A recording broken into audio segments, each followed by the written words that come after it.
Deep beneath the rhythmic churn of the Pacific, a silent ghost glides through the crushing dark. It is a vessel of fiberglass and shadow, carrying a cargo worth more than the GDP of small nations, hidden from every radar. The air inside is a thick, poisonous soup of diesel fumes and human sweat.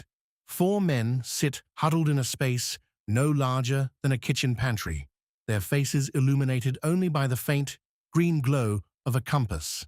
They are the invisible couriers of a global empire, piloting a narco-sub toward a coastline thousands of miles away. Every creak of the hull sounds like a gunshot, a reminder that the ocean is a cold, unforgiving graveyard for the desperate. Above the waves, billion-dollar satellites and high-tech destroyers scan the blue expanse for a single ripple. Yet, these primitive steel tubes continue to slip through the net, fueling a multi-billion-dollar shadow economy that never sleeps or slows down. Part 1. Engineering the Shadow Fleet. This clandestine evolution began not in a shipyard, but in the humid, tangled jungles of the Colombian coast. Engineers, once employed by legitimate firms, were lured by the promise of unimaginable wealth to build impossible machines under the forest canopy. They swapped blueprints for secrecy, using basic materials like wood and fiberglass to minimize their acoustic signature. The smell of curing resin mixed with the damp earth, as skeletal frames grew into lethal, low-profile vessels designed for a singular, illegal purpose. Early models were crude, barely more than motorized canoes with lids, but the stakes quickly shifted the design. Soon, true submersibles emerged, capable of diving beneath the surface to evade the prying eyes of the relentless United States Coast Guard. The masterminds behind these operations are not just criminals. They are logistics experts managing a supply chain of staggering complexity. They coordinate fuel drops in the open sea, utilizing a network of mother ships that appear as innocent fishing trawlers. Each mission is a calculated gamble, where the prize is a mountain of shrink-wrapped currency. For the pilots, the journey is a grueling test of sanity, enduring days of confinement with the constant threat of a watery grave if discovered. Part 2. Detection and Desperation. On a moonless night off the coast of Central America, the tension reaches a breaking point as a silhouette appears. A naval cutter has picked up a faint thermal signature, and the hunt begins with the roar of powerful interceptor engines. Inside the sub, the hum of the electric motor falters as the crew realizes they have been spotted by the law. The lead pilot grips the controls, his knuckles white, as he prepares to execute the final, desperate protocol of their secret voyage. Scuttling valves are twisted open, and the freezing seawater begins to pour into the cramped, dark cabin.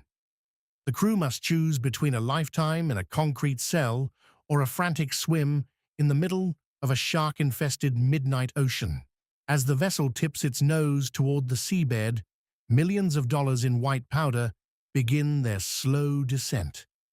The cargo, destined for the streets of distant cities, is reclaimed by the abyss, leaving nothing but a swirl of bubbles behind. The sailors are hauled onto the deck of the naval ship, shivering and silent as the waves consume their craft.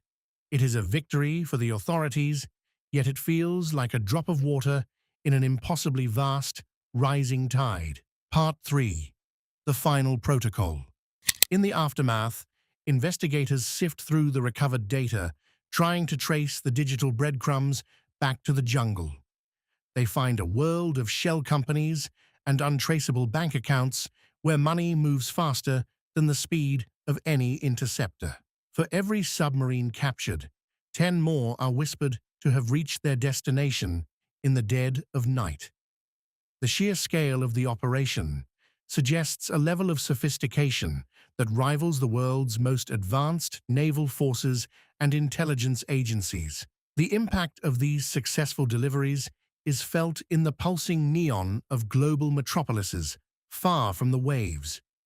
The influx of wealth distorts local economies, building mansions in the mud and corrupting officials with the irresistible lure of silver. Communities along the transit routes are transformed, caught between the violence of the trade and the sudden arrival of prosperity. The ghost ships leave a wake of social upheaval that lasts long after the physical vessels have rotted away. Technology continues to march forward, with autonomous drones now rumored to be the next frontier of this secret war. The human element may soon vanish, replaced by silent, pre-programmed ghosts that require no air, no food, and no mercy.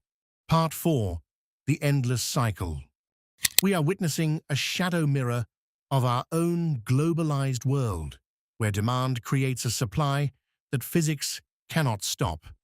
It is a testament to human ingenuity and the terrifying lengths to which men will go for the promise of gold. The ocean remains the ultimate frontier for this game of cat and mouse, a vast space that hides its secrets well.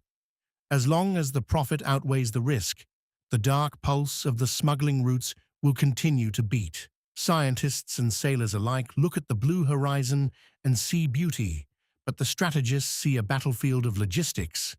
It is a war of attrition where the map is written in disappearing ink and the treasure is buried deep. In the silence of the deep, the ghosts are still moving, proving that you can never truly block a path built on greed. The world's greatest navy can guard the surface, but the shadows have already claimed the world beneath the waves.